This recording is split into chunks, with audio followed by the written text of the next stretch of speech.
Hi everyone, it's Deb from Deb's RV Services and welcome to today's video. I wanted to talk to you all about dealerships and how to handle working with the dealership when you want to get an RV inspection. I've had some clients that have contacted me and let me know that dealerships were giving them a hard time. They were telling them things such as, you have to pay money to get an RV inspection, or we require a copy of the inspection report if you get an inspection.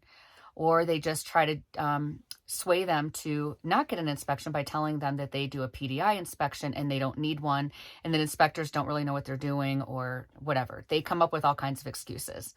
So I kind of wanted to make this video to show you steps that you can take when you're dealing with the dealership, when you're getting an RV, when you want to get an RV inspection, and kind of what the order that you should go in. So number one, you're going to find your RV. You're going to see something, say it's at a dealership, and you're going to contact the dealership and tell them you're interested in taking a look at it. If you're close to the dealership and you can look at it yourself first, then you go there and you take a look. Then you know for sure if you want to have it inspected. But a lot of people are from out of state, so they can't even go and take a look at the RV. They want to hire me to be their eyes to look at it, and then with my expertise to be able to do a complete inspection and then send a report to them. They're relying on me to do all the looking and for them. So you then after you contact the dealership and let them know you're interested in the RV, you then want to tell them that you are interested in having a third-party inspection from an outside inspector. At that point, if they start to give you a hard time, note that as a red flag. You want to look at that as something like, why do they want to hide anything? Why don't they want an RV inspector to come here and do an inspection? If they start demanding things from you, you simply tell them no. If they say, we require money, no, I'm not paying you. I'm paying an outside third-party inspector. I'm not paying you. And, if you're not going to allow this, then I'm going to walk away from this deal. If they demand that they get a copy of the report, you can kindly let them know that if you are going to go forward with this RV, you will send them a punch list. So one of the things with the report is that you can create a punch list and then you can forward it to a third-party person. I allow all of my clients to forward a copy of my report or a copy of a punch list. And you can send that to whomever you would like to. And especially when you're working with like a dealership or a private seller. So you can let them know that you can do that for them. And, if they're still not willing to work with that, then again, I would look at that as a red flag.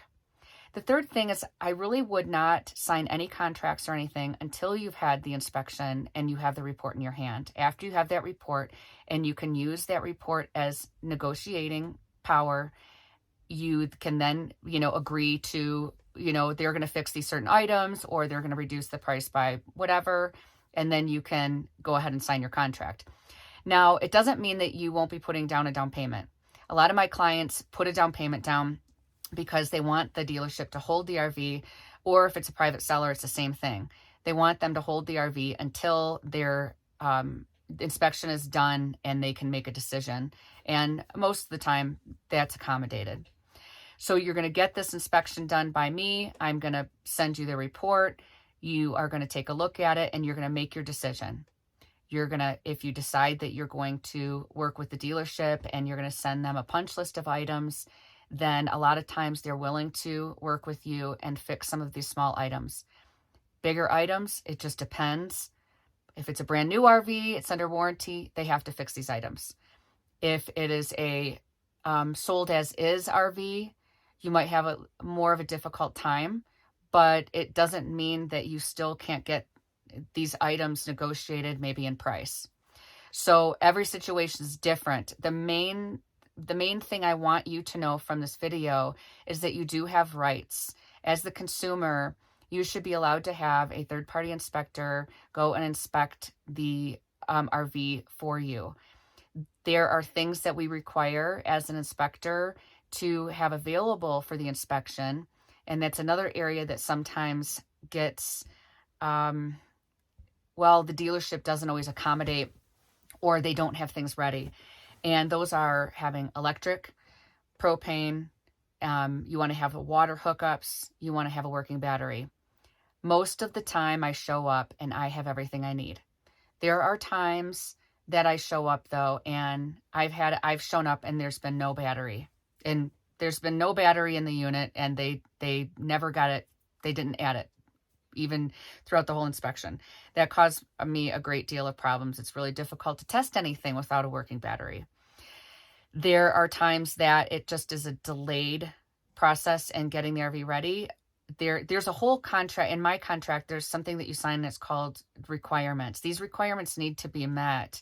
And if the dealership doesn't have these things ready for me, I'm not held liable when I do the inspection.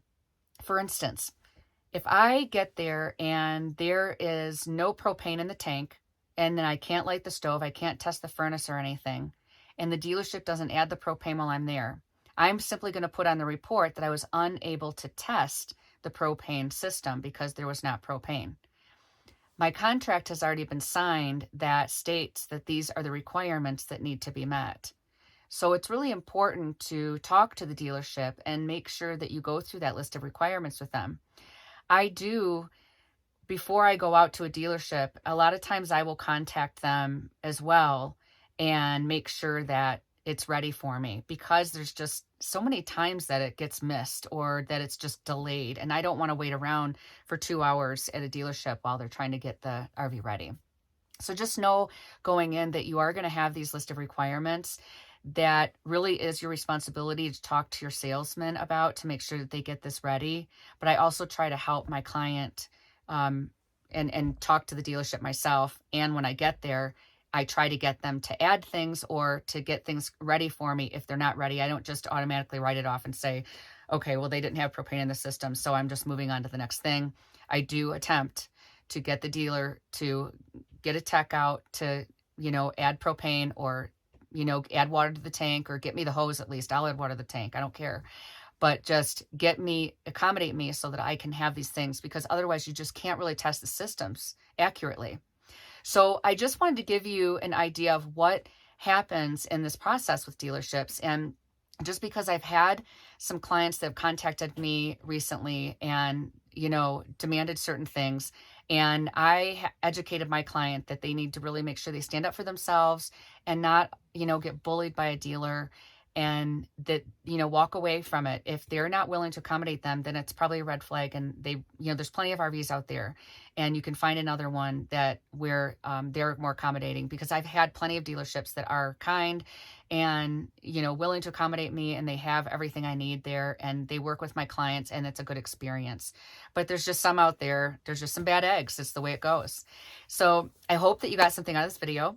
Please comment below. Let me know if you've had any experiences with dealerships where it was positive or negative. And also if you have any other questions regarding handling a dealership and the process that you have to go through. Thank you and have a great day. And I'm looking forward to seeing you in the next video.